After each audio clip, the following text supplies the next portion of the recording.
Lalo na ninakawan pa.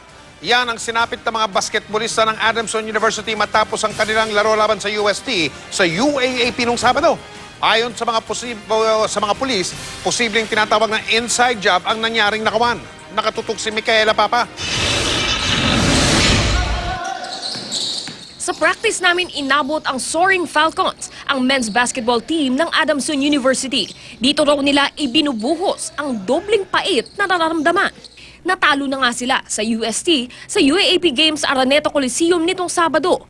Pagbalik pa sa dugout, nilimas pala ang kanilang mga cellphone at iba pang kagamitan. Ang player na si Jericho Cruz nakinig pa raw ng mga kanta sa cellphone bago itago ito sa bag at iwan ang wallet sa bulsa ng pantalon na kanya naman daw ginagawa tuwing magsisimula na ang laro. Pagbunot ko ng headset ko, sabi ko, ba't ang gaan? Tapos kinuha ko yung bag ko, kinanong ko, parang in-empty everything. Sabi ko, grabe, coach, I lost my phone. My teammate, Jerome, sabi niya, ako din bro, I lost my phone. Then on my right side, sinabi niya din.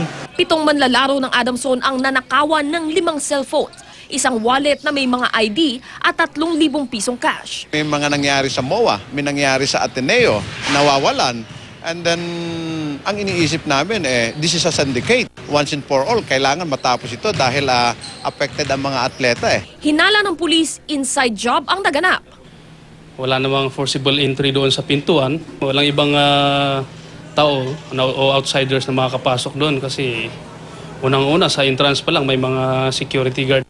Kakausapin daw ng pulis ang lahat ng may access sa dugout ng Adamson.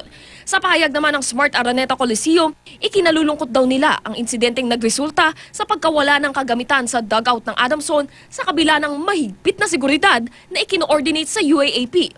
Nagsasagawa na raw sila ng malalimang investigasyon at nakikipag-ugnayan na sa UAAP management at sa mga otoridad. Sinabi rin ng pamunuan ng Araneta Center na ang Adamson ang may hawak ng susi sa dugout. Micaela Papa, nakatutok, 24 oras.